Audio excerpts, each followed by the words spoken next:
The lunchtime rush in downtown was always chaos. Cars honked, people rushed across crosswalks, and workers in suits scattered from one meeting to another. But in the middle of all that noise, there was a small food truck parked on the corner of 7th Street.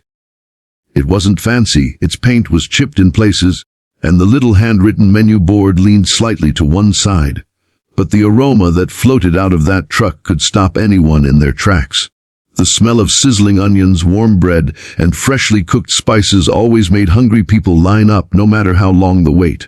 Behind the counter was Maya, a young woman in her mid-20s with tired eyes but the warmest smile anyone could imagine. Life hadn't been easy for her. She had lost her parents at a young age, dropped out of college to take care of her younger brother, and was now running this small food truck just to survive.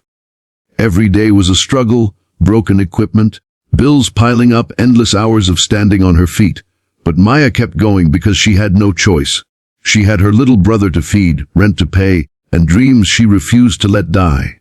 On that particular afternoon, the line for her food stretched halfway around the block. Office workers in neatly pressed suits tapped impatiently at their phones while the smell of her famous grilled sandwiches and garlic fries teased them. Maya worked fast, her hands moving almost automatically, but her mind was somewhere else, calculating bills, wondering if she'd have enough money left for her brother's school supplies, and trying not to think about how exhausted she felt. Then it happened. She noticed a man standing quietly in line, different from the others. He wasn't checking his phone, wasn't impatient, wasn't frowning.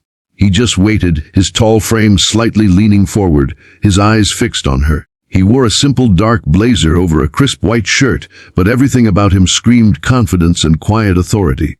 Maya looked once, then quickly looked away. Rich men like that didn't belong at her food truck. They went to 5-star restaurants, not little trucks run by poor girls who barely scraped by. When he finally reached the front, she didn't even look him in the eye. "What can I get you?" she asked flatly, wiping her hands on her apron. There was silence for a moment, then a deep voice, warm and calm, whispered, "Still remember me?" Maya froze. The voice, that voice. Something about it tugged at her memory, pulling her back years into the past.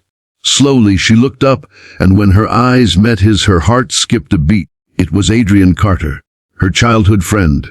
The boy who used to share his lunch with her when she had none. The boy who used to walk her home when bullies teased her. The boy who, one day, suddenly disappeared from her life without a word. But the boy she once knew wasn't a boy anymore.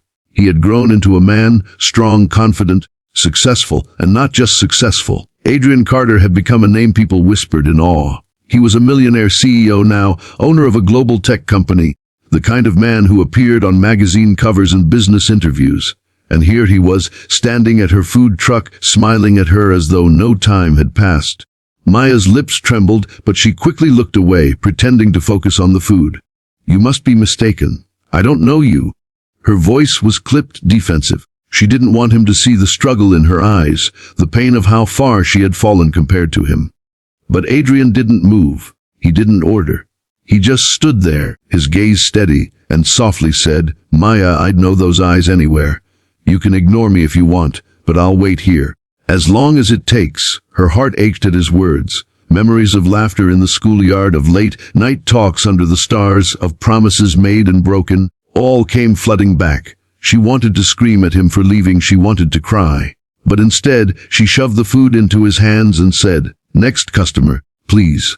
Over the next few weeks, Adrian kept coming back. Every single day he stood in that line patiently waiting, never demanding, never flaunting his wealth. He ordered the same thing, her grilled sandwich and fries, and every day Maya tried to act like he was just another customer.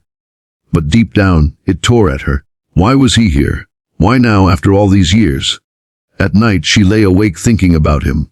She remembered the day his family had moved away without warning. She remembered how abandoned she felt, how she had cried into her pillow, how she had promised never to let anyone make her feel that small again. And now he was back, standing in her world, watching her struggle while he lived a life of luxury. Maya's brother Leo noticed too. "He likes you, Maya," Leo teased one evening as they counted the day's earnings. "Why don't you talk to him?" "Because people like him don't stay," Maya said bitterly.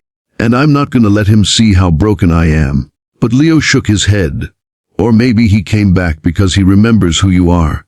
One rainy afternoon, Maya's food truck broke down. The generator stopped working, and without it she couldn't cook. She sat inside the small, damp space, holding her head in her hands, fighting back tears. The bills were already overdue, and now this? It felt like the end. Then she heard a knock.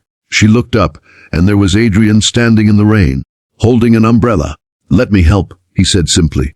"No," she snapped. "I don't need your charity." Adrian's jaw tightened, but his voice stayed calm. "This isn't charity. This is me standing by someone I care about." Her walls cracked. She finally broke down, tears spilling over. "Why, Adrian?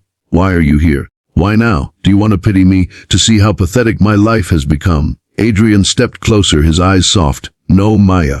I came back because I never stopped thinking about you. Because I promised myself, if I ever got the chance, I'd find you again.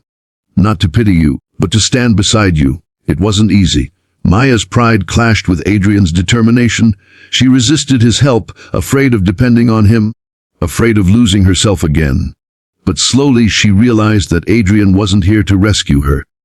He was here to believe in her when she couldn't believe in herself. With his guidance, Maya expanded her food truck into a small cafe. He didn't buy it for her. He invested in her dream, made her a partner, and gave her the chance to prove to herself just how strong she was. Together, they faced challenges, financial setbacks, sleepless nights, endless work. But together, they overcame them. And one evening, as they stood outside the little cafe they had built together, Adrian turned to her and whispered the same words he had the first day at the truckie. "Still remember me." This time, Maya smiled through her tears and whispered back, "How could I ever forget?" Life had tried to break Maya, but she had learned something powerful. That love doesn't always come to rescue you. Sometimes it comes to remind you of your own strength. Success isn't about money or fame. It's about never giving up, about believing in yourself, and about the people who choose to stand by your side no matter what. If this story touched your heart, let me know your thoughts in the comments below. Do you believe people from your past can come back and change your life forever? I'd love to hear your stories. And if you enjoyed this emotional journey, don't forget to like this video, share it with your friends, and subscribe to my channel. Be kind always for more heart-touching stories that inspire, heal, and remind us of the power of kindness.